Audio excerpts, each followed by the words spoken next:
Sejarah Batak lengkap dengan silsilah marga Batak dari awal, silsilah si Raja Batak, asal-usul orang Batak.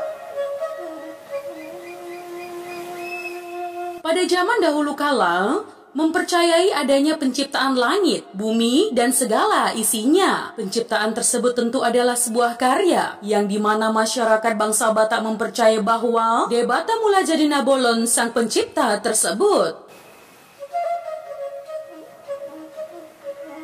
Penciptaannya tak beda jauh dengan penciptaan seperti dapat kita temui dalam kitab suci agama Kristen, yaitu Alkitab. Tepatnya kita dapat temui dalam kitab Kejadian. Ya, tetapi khusus untuk penciptaan manusia, sangatlah jauh berbeda. Menurut legenda Batak, manusia bermula setelah perkawinan antara si Borudea Parujar, atau salah satu dari 6 perempuan Batara Guru, dengan si Raja Odap-Odap. Mereka dijodohkan oleh Debata Mula Jadi Nabolon sewaktu mereka masih berdiam di Banua Ginjang atau surga atau langit Papi Tuhon. Nah teman, karena itulah dahulu ada umpama Batak. Timus gabe ombun, ombun jumadi udan, mulani tano doho jolma, imasian si Borudea Parujar.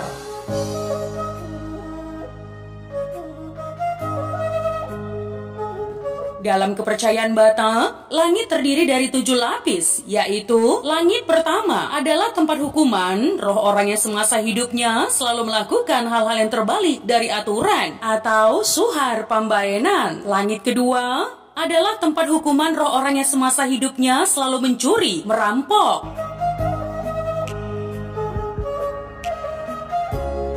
Langit ketiga adalah tempat hukuman roh orang yang semasa hidupnya selalu panjang lidah, suka membicarakan orang lain atau si gajang dila. Langit keempat adalah tempat hukuman roh orang yang semasa hidupnya memfitnah, lintah darat. Di sini juga tempat hukuman roh orang yang bunuh diri.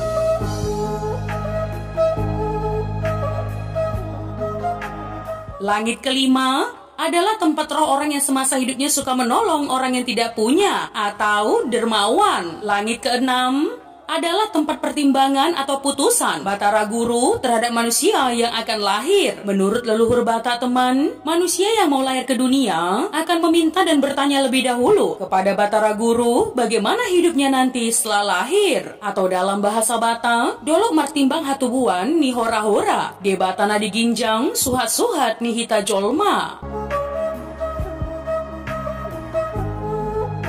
Langit ketujuh adalah tempat roh orang yang semasa hidupnya baik, suci, percaya, tempat mula jadi Nabolon, dan inilah surga.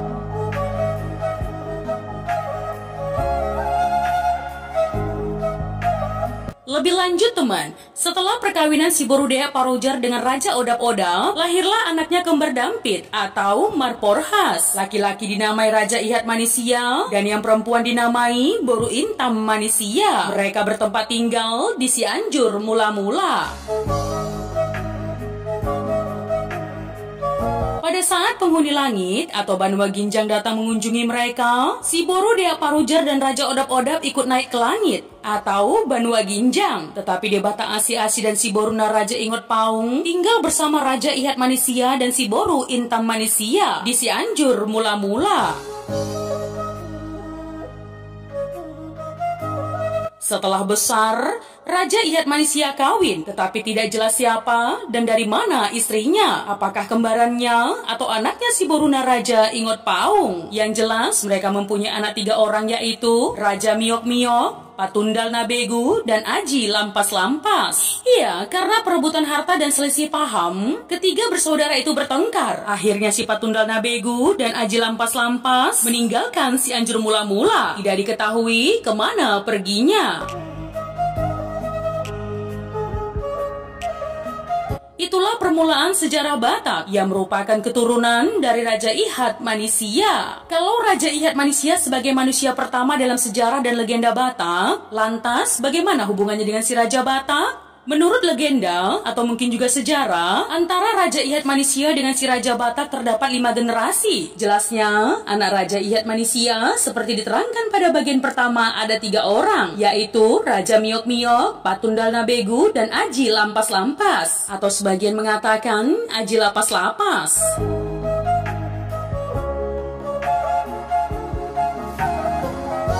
Nah teman, setelah perpisahan ketiga bersaudara itu, mereka kawin, tidak diketahui dengan siapa, dan mempunyai anak Engbanua. Anak Engbanua ada 3 orang, yaitu Raja Ujung, Engdomia atau Raja Bonang-Bonang, dan Raja Jau. Konon teman, Raja Ujung adalah leluhur orang Aceh, Raja Jau adalah leluhur orang Nias, sedangkan Engdomia adalah leluhur orang Batak.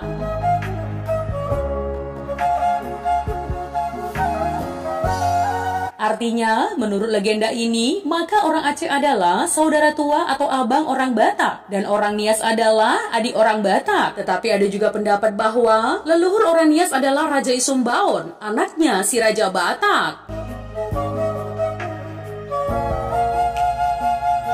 Lebih lanjut teman, si Raja Batak kawin dengan putri dari Siam. Sebagian mengatakan kawin dengan manusia jadi-jadian. Tetapi kalau kita berpijak pada sejarah, ada benarnya bahwa istri si Raja Batak berasal dari Siam, benua Asia Kecil. Anak si Raja Batak ada 2 orang, yaitu Guru Tatea Bulan dan Raja Isumbaon.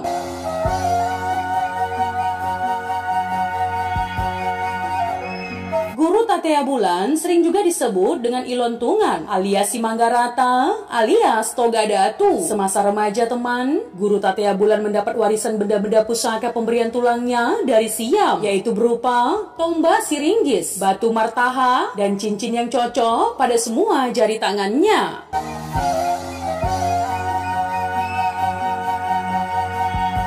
Tatea Bulan kawin dengan si Baso Burning, yang menurut versi keturunan Borbor Marsada adalah anak gadis manusia primitif yang sudah ada di daerah Sumatera. Tetapi sebagian versi mengatakan bahwa si Baso Burning adalah putri jadi-jadian Boru Nihomang. Nah teman, karena kemampuan dan kesaktiannya, Guru Tatea Bulan dapat mengajari istrinya menjadi orang beradab. Dari perkawinannya mereka mempunyai 5 orang anak laki-laki dan 5 orang anak perempuan.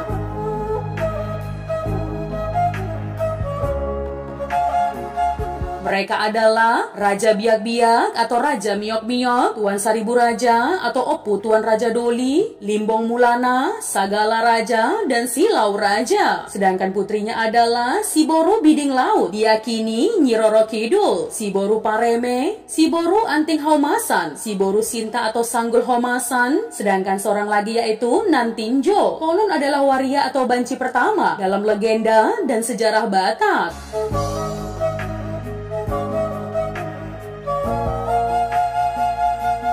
Saribu Raja. Menurut cerita teman, Tuan Saribu Raja dan si Boru Pareme lahir kembar dampit atau marporhas. Raja Isumbaon. Iya, Raja Isumbaon adalah manusia misterius. Tidak ada yang tahu cerita dan keberadaannya. Tetapi kemudian disebutkan dari perkawinannya lahir 3 orang anak, yaitu Tuan Sori Mangaraja, Raja Asi-Asi, dan Sangkar Somalindang. Nah teman, dari cerita di atas jelas terlihat bahwa marga pertama dalam silsilah atau tarombo orang Batak adalah marga Limbong dan marga Sagala.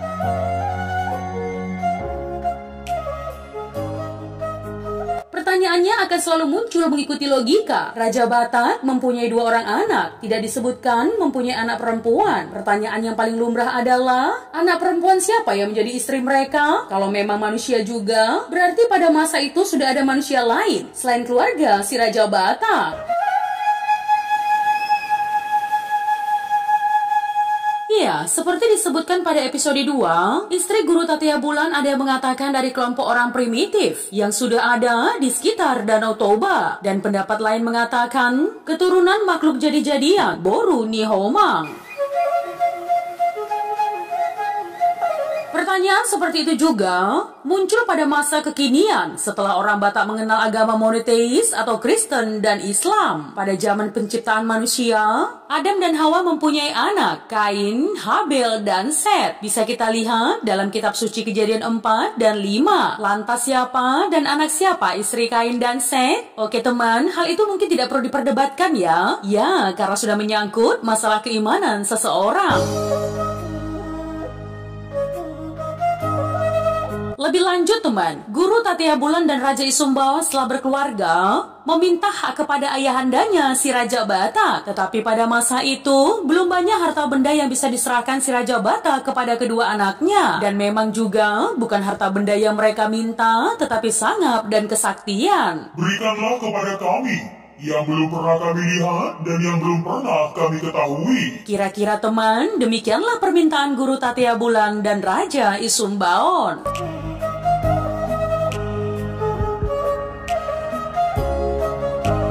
Iya, si Raja Batak walaupun punya kesaktian, tetapi dia tidak bisa memberikan apa yang diminta anaknya. Karena itu, dia meminta kepada kedua anaknya agar bersabar dan sama-sama memohon atau martonggo kepada Mulajadi Nabolon Debatana Tolu agar diberikan sahala tua, sahala harajaon. Debatana Tolu Mulajadi Nabolon mengabulkan permintaan doa mereka, maka dikirimkanlah 2 buah gulungan surat Batak.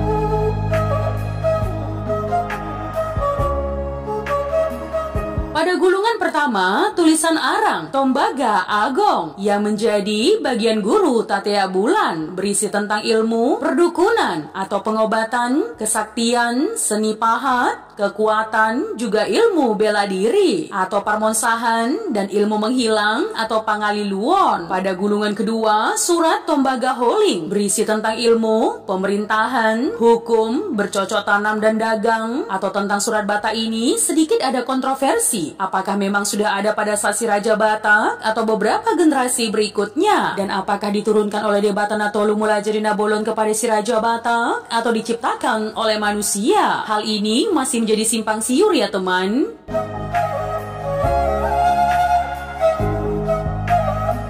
Salah seorang keturunan Guru Tatia Bulan adalah Raja Biak-Biak atau Raja Miok-Miok. Kelahirannya disertai guru, hujan lebat, dan angin puting beliung. Namun setelah lahir, alangkah kaget dan kecewanya Guru Tatia Bulan dan istrinya si Boru Baso Burning. Karena yang lahir tidak sempurna sebagai manusia, tidak punya kaki dan tangan. Dia tidak bisa duduk, hanya bisa berguling-guling. Karena itu Raja Biak-Biak dinamai juga Raja Gumeleng-Geleng atau guling-guling.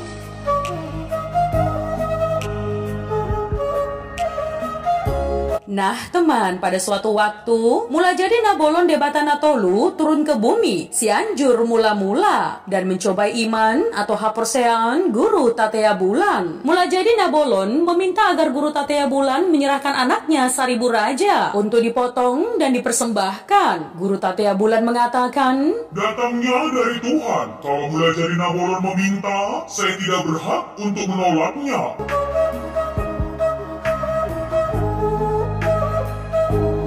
Mendengar itu, Raja Biak-Biak berpikir bahwa dialah yang akan dipotong atau dibunuh. Dibandingkan Saribu Raja yang sempurna, dia tidak ada harganya. Maka dengan tergesa-gesa dia meminta kepada ibunya agar menyuruh ayahandanya menyembunyikan dia. Guru Tatia Bulan pun menyembunyikan dia di Gunung Dolo Pusubuhit. Lebih lanjut teman, iya Saribu Raja jadi dipotong dan dipersembahkan. Tetapi karena Guru Tatia Bulan ikhlas dan Saribu Raja tidak menolak menjadi korban persembahan, Mulajadi Nabolon menghidupkan dia kembali serta memberikan berkat atau pasu-pasu. Mulajadi Nabolon datang dan pergi selalu dari puncak Dolo Pusubuhit. Maka ketika dia mau kembali ke Banua Ginjang melalui Dolo Pusubuhit, dia melihat Raja Biak-Biak ada di situ.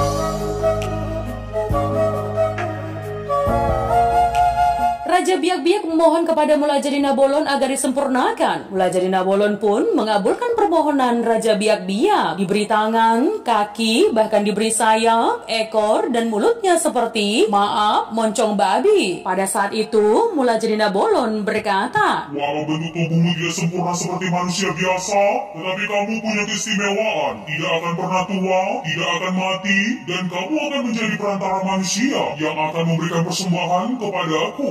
Beri kamu gelar Raja Hatorusan atau juga Raja Uti.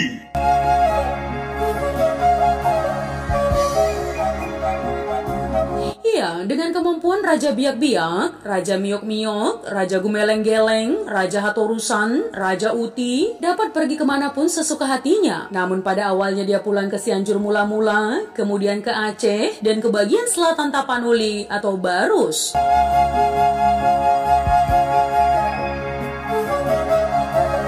Setelah disebutkan di atas bahwa Tuan Saribu Raja lahir kembar dampit dengan si Boru Pareme. Di kemudian hari teman, rasa cinta tumbuh di antara keduanya dan mereka pun melakukan perkawinan incest atau sedarah terlarang. Inilah mungkin salah satu peringatan bagi masyarakat Batak sekarang. Apabila mempunyai anak yang lahir kembar dampit, selalu dipisahkan pengasuhnya agar tidak terjadi sebagaimana antara Tuan Saribu Raja dan si Boru Pareme.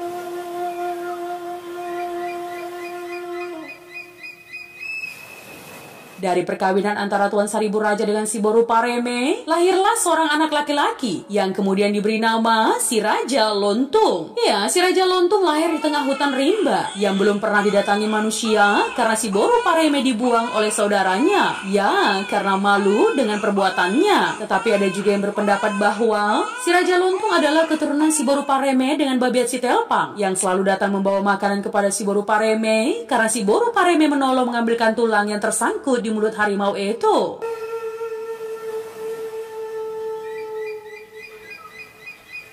Kalau pendapat ini benar, timbul pertanyaan, mengapa dan apa penyebab si Boru Pareme berada di tengah-tengah hutan belantara? Karena tidak mempunyai alasan yang kuat, maka pendapat lebih cenderung mengatakan bahwa si Boru Pareme memang dibuang oleh saudaranya ke hutan belantara atau tombak longo-longo, harangan rimbun rea, parhias-hiasan ni babiat, parangun-angunan ni homang.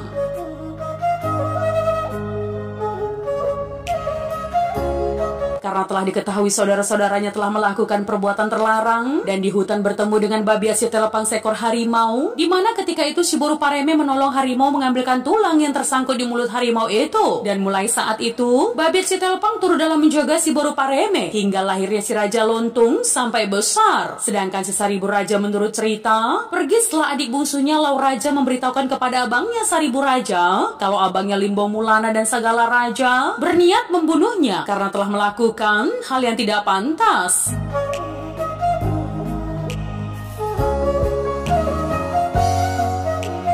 Tuan Saribu Raja. Ya, Tuan Saribu Raja adalah orang yang tidak betah berdiam diri di suatu tempat. Dia selalu berkelana dari satu daerah ke daerah lain. Dan di daerah baru itu, beberapa kali dia kawin lagi. Adalah Nyai Manggiring Laut. Salah satu istrinya dikatakan adalah manusia peliharaan lelembu atau homa. Dari perkawinannya dengan Nyai Manggiring Laut, lahirlah si Raja Borbor. Setelah anaknya lahir, Tuan Saribu Raja membawa mereka ke suatu tempat di luar Cianjur Mula-Mula. Tempat itu sekarang dikenal dengan nama Pari Sabungan.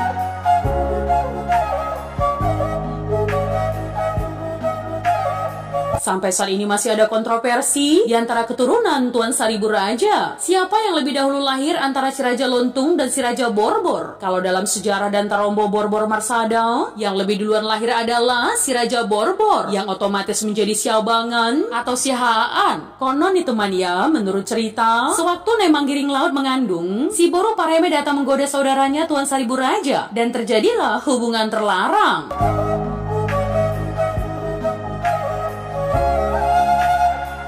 Di lain tempat, atau di daerah baru sekarang, Tuan Saribu Raja juga mempunyai istri yang tidak jelas diketahui asal-usulnya. Sebagian mengatakan Putri Tamil, sebagian lagi mengatakan keturunan harimau. Dari perkawinannya, lahirlah anak laki-laki yang dinamai Raja Galeman, atau digelari juga dengan si Babiat.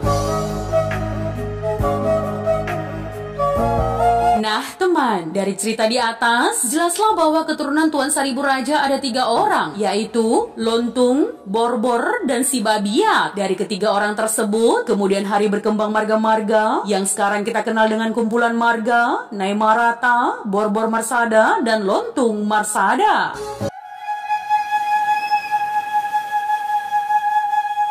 Iya, telah diterangkan di atas. Guru Tatia Bulan mempunyai 4 orang anak perempuan. Selain si Boru Pareme, yang 2 lagi adalah si Boru Anting Homasan dan si Boru Sinta atau Sanggul Homasan. Kedua wanita ini kawin dengan Tuan Sorimangaraja, anak dari Raja Isumbaon. Istri Tuan Sorimangaraja sendiri ada 3 orang, yaitu si Boru Paromas atau si Boru Anting Malela, si Boru Anting Homasan, dan si Boru Sinta atau Sanggul Homasan. Sedangkan si Boru Biding Laut diperkirakan adalah Nyi Roro Kidul, Ratu Pantai Selatan.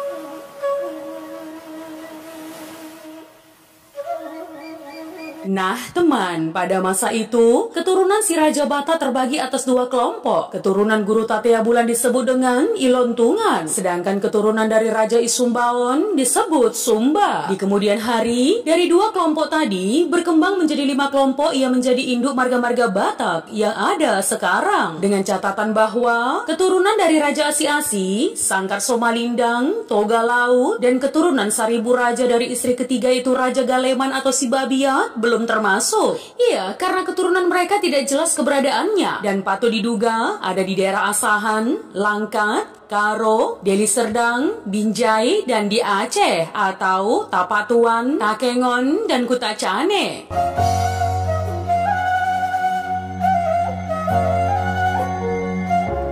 Ya, salah seorang boru dari Guru Tatea Bulan ialah Nantinjo yang dikatakan sebagai banci atau waria pertama dalam sejarah dan legenda orang Batak. Orang mengatakan bahwa dia sebenarnya berjenis kelamin laki-laki, tetapi pembawaan dan tingkah lakunya layaknya perempuan sebagaimana waria yang kita kenal sekarang. Guru Tatea Bulan dan saudara-saudaranya memaksa dia supaya berumah tangga. Pada mulanya Nantinjo masih bisa memberi alasan, tetapi kemudian di belakang hari dia tidak bisa lagi mengelak anjuran dan paksaan abangnya. Dia masih berusaha untuk menolak dengan meminta sinamo sebanyak 1 perahu penuh emas. Ya, dengan harapan tidak ada yang sanggup memberikannya.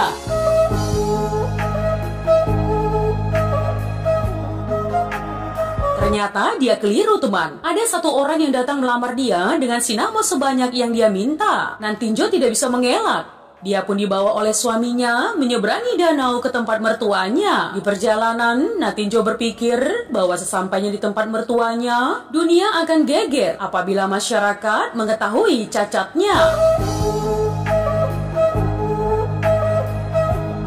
Maka dengan putus asa, dia berdoa atau martonggo ke borusan yang naga dan mulai jadi nabolon debata natolu. Wale opu mulai jadi nabolon debata natolu na di Banua Gijang. Dohot ho borusan yang naga pangisini Banua Toru. Opu ni hunit nama au tinuhor sian onan. Dang bulungi dulang, dang bulungi rias. Opu ni hinalungun suada tu dosan. Napaila damang molotar boto tihas. Agonan malange pada padu sikoru, tumagonan mamate daripada mangulu. Buaton mau begu, luahon au sombaon. Ay sudenaon, suboy behu taon.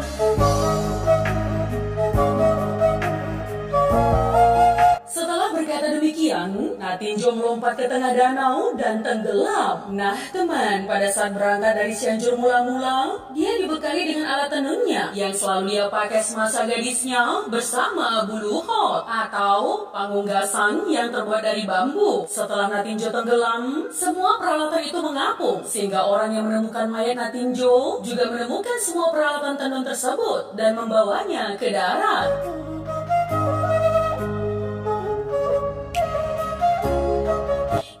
Nantinjo dimakamkan di Malau bersama semua peralatannya. Di kemudian hari dari makamnya, buluhot tersebut tumbuh bambu besar atau bulu godang yang ada sampai saat ini di 3 Malau dekat Simanindo. Dan tempat tersebut sampai sekarang dianggap sebagai tempat keramat.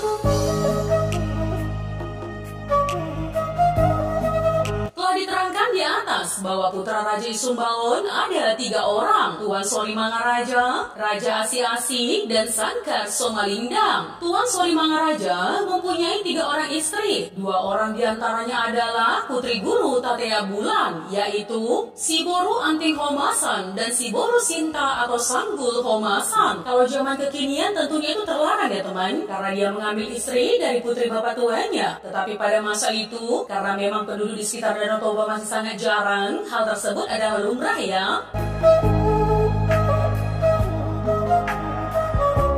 Lebih lanjut teman, masih menjadi kontroversi karena berbagai versi, di mana versi umum dikatakan istri Tuan Solimangaraja adalah 3, si Anting Homasan yang dikenal si Boru Paromas atau Nai Ambaton, si Boru Biding Laut atau Nai Rasaon, dan si Boru Sanggul Homasan atau Nai Suanon, di mana tidak diketahui asal-usul si Boru Sanggul Homasan. Namun menurut sumber ini dikatakan Boru Guru Tatea Bulan hanya 4, sesungguhnya adalah 5, di mana si Akangan adalah si Boru Biding Laut dan si Boru Sanggul Homasan adalah adalah Boruni Guru Tatea Bulan. Sedangkan si Boru Paromas atau si Boru Anting Malela tidaklah sama dengan si Boru Anting Homasan Boruni Guru Tatea Bulan, melainkan si Boru Anting Malela atau si Boru Paromas ini bukanlah boru dari Guru Tatea Bulan, namun dari pihak lain yang belum diketahui informasinya. Atau informasi ini bisa kita lihat dari Taromboni Borbor atau lagu Taromboni Borbor.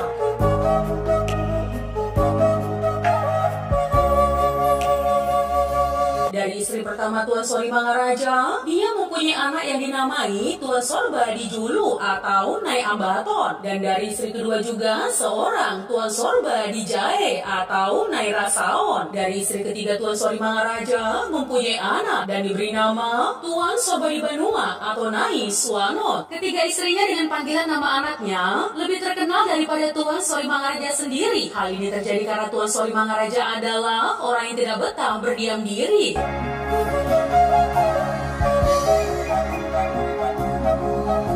Dia berkelana dari satu daerah ke daerah lain sambil memberikan pengobatan kepada orang-orang yang memerlukan kepintarannya. Istri ketiga Tuan Sori Mangaraja, yaitu si Boru Sanggul Homasan, lebih duluan melahirkan daripada istri kedua atau si Boru Anting Homasan. Karena itu si Boru Anting Homasan selalu bermuram durja dan selalu mengandung. Dalam andungnya sering sekali keluar kata-kata penyesalan, kata-kata putus asa.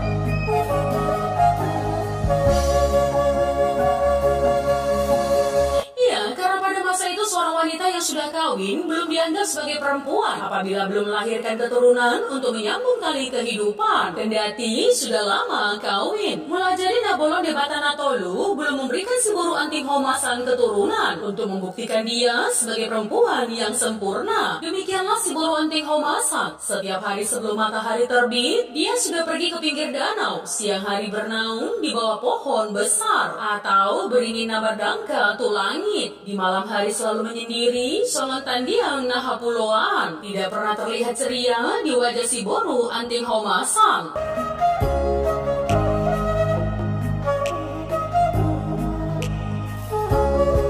Sebagaimana diceritakan bahwa si Boru Biding Laut tidak diberikan keturunannya. Dalam keputusasaannya, dia menceburkan diri ke danau. Tetapi dia tidak tenggelam. Tubuhnya terombang-ambing di danau kian kemari, dipermainkan ombak seperti nasib yang mempermain-mainkan kehidupannya. Entah berapa lama dia terombang-ambing, sampai akhirnya terdampar di daratan. Begitu sadar, dia memandang nanar ke kejauhan, ke arah Dolok, Pusuk Buhit. Ternyata Tuan Sori Mangaraja sedang mencarinya di sekitar Cianjur Mula-Mula. Karena tidak ketemu, dia pun menyeberangi danau sambil martonggo.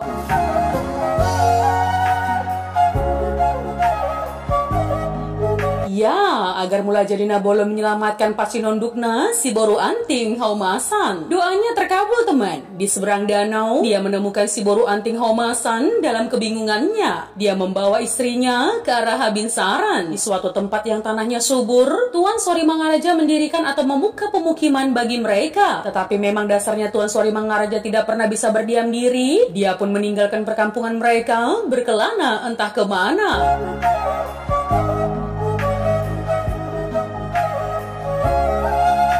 Anak Tuan Sori Mangaraja si Ambaton dan si Suanon tumbuh berkembang tanpa pengasuhan ayahnya. Demikian juga dengan si Rasaon yang kemudian dilahirkan dari rahim si Boru Anting Homasan. Iya, mereka tumbuh menjadi pemuda yang mandiri karena Tuan Sori Mangaraja sangat jarang bertemu dengan mereka. Demikian juga dengan orang-orang yang ada di sekeliling tempat mereka tinggal. Maka ketika ada yang bertanya siapa pemuda-pemuda yang gagah tersebut, maka yang lain selalu menjawab, anaknya Nai Ambaton untuk si Ambaton, anaknya Nai Suanon untuk si Suanon, anaknya Nai Rasaon untuk si Rasaon. Bermula dari panggilan-panggilan tersebut, akhirnya orang lain lebih mengenal mereka dan keturunannya kemudian dengan sebutan Nai Ambaton, Nai Rasaon, dan Nai Suanon. Keturunan mereka menjadi kelompok-kelompok marga di kemudian hari.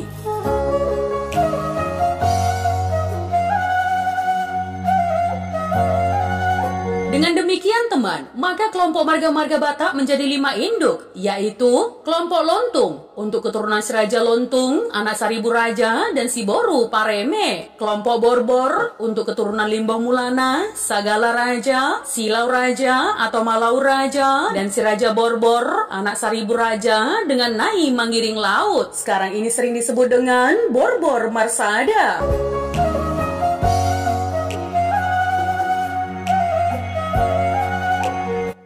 Kelompok Nyai Ambaton untuk semua keturunan Tuan Sori Mangaraja dari istri pertama si Boru Anting Malela atau si Boru Paromas, sekarang ini sering disebut dengan Parna atau Persadaan Raja Nyai Ambaton. Kelompok Nyai Rasaon untuk semua keturunan Tuan Sori Mangaraja dari istri kedua si Boru Anting Homasan yang adalah adik kandung si Boru Paromas.